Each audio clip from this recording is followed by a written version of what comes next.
Баршаңызға сәлем достар, каналыма қош келдіңіздер. Бүгін сіздермен тәп-тәтті жұп-жұмсақ болып шығатын медовик тортын дайындайтын боламыз. Міне біздің тортымыз кесілген кезде жұп-жұмсақ болып кесіледі. Дәмі ауызда ериді.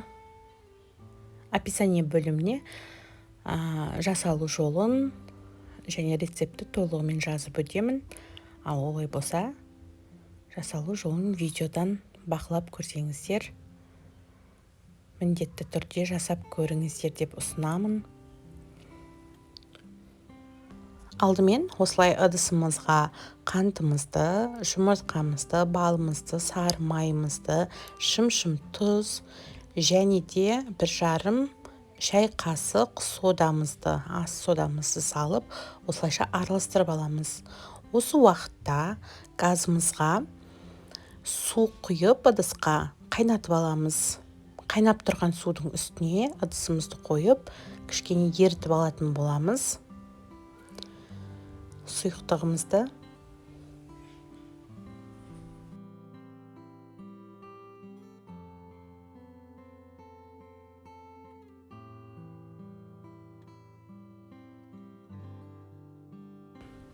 міне осылайша сіздерге түсінікті болу үшін көрсетіп жатырмын.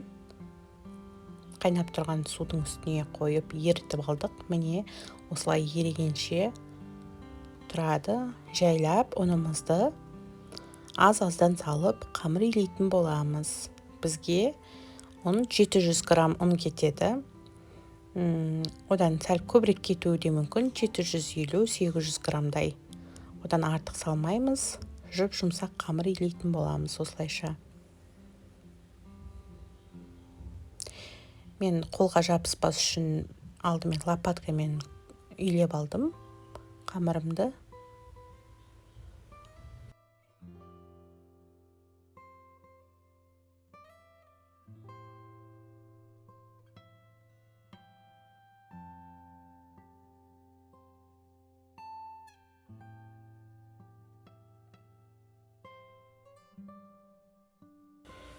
Міне қыздар, бізде осындай жұп-жұмсақ қамыр иленіп шықты. Астына кішкене ұнымызды сеуіп жібереміз. Қамырымызды біркелкі етіп, неше бөлікке шығады, сонша бөлікке бөліп шығамыз.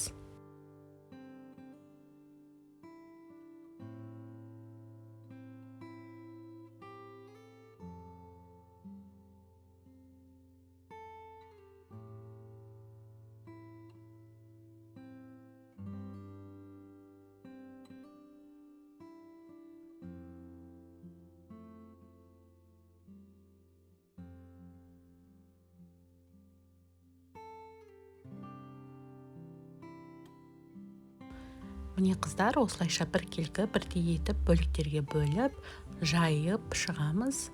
Мен 4 бұрышты етіп жасап жатырмын тортымды. Сіздер домалақ етіп жасасаңыздар да болады. Осылайша жайып болған соң шет-шетін түзулеп кесіп алдым. Ортасын беттерін вилкамен осылай тесіп, 180 градус қызып тұрған пеште 3-4 минуттай пісіріп аламыз. Міне дәл осылай, дәл осы процеспен қамырларымыздың барлығын пісіріп аламыз. Қызып тұрған пеште 4-5 минуттай әр печкада әрқалай піседі, қызартып пісіріп аламыз. Бір пергаменттегі қамырымыз пісіп жатқан кезде екіншісіне жайып аламыз. Солай екеуін кезек-кезек пісіріп алуға тырысыңыздар. Міне осылай корждарымыз пісіп шықты.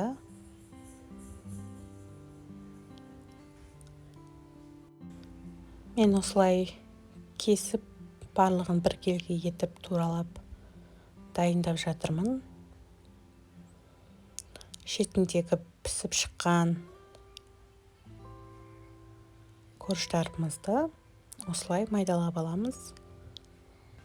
Ал енді біз кремін жасауға кірісеміз. Креміне 5 жұмыртқаның сарысы, сахар және кукурузный крахмал 2 ас қасық қосамыз.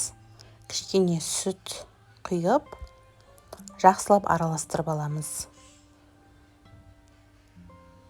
Сұйықтығымыз жақсылап араласып, барлығы араласып болған соң, қалған сүттің барлығын құйып араластырамыз.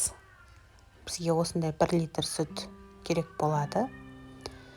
Дәл сол араласып болған қалыпта газда кішкене ғана бір қайнағанша ұстаймыз.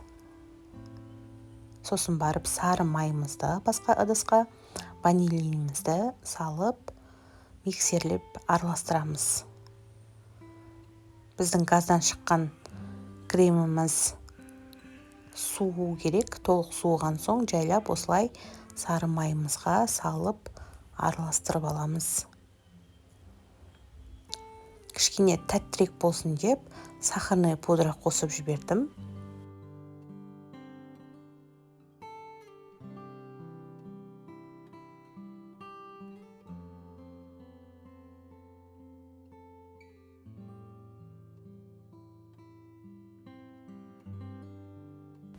Міне қыздар, біздің креміміз, коржымыз толықтай барлығы дайын болды. Енді тортымызды жинап бастаймыз. Осылайша тортымызды жинап аламыз.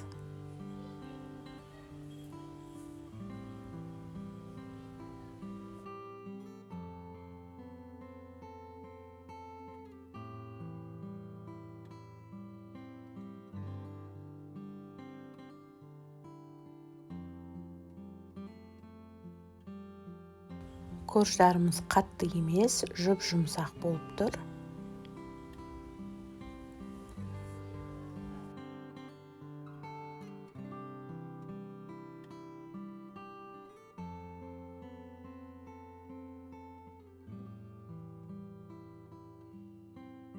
Міне қыздар, осылайша біздің тортымыз дайын болды. Жанындағы кремдерді тастамаңыздар, өте дәмді. Осылай кесіп көрсетіп жатырмын сіздерге. Жұп-жұмсақ, дәмі деген керемет. Кішкене бір 5 сағаттай тұрып, кремдері сіңді. Ал қыздар, видеом ұнаса, маған лайк басуды, маған тіркелуді ұмытпаңыздар. Келесі видеоларымды күтсеңіздер, лайк басып, қолдап кетіңіздер. Сіздермен болған мен Дана. Келесі кездескенше баршаңызға ас болсын. Видеоның соңына дейін қарағаныңызға рахмет.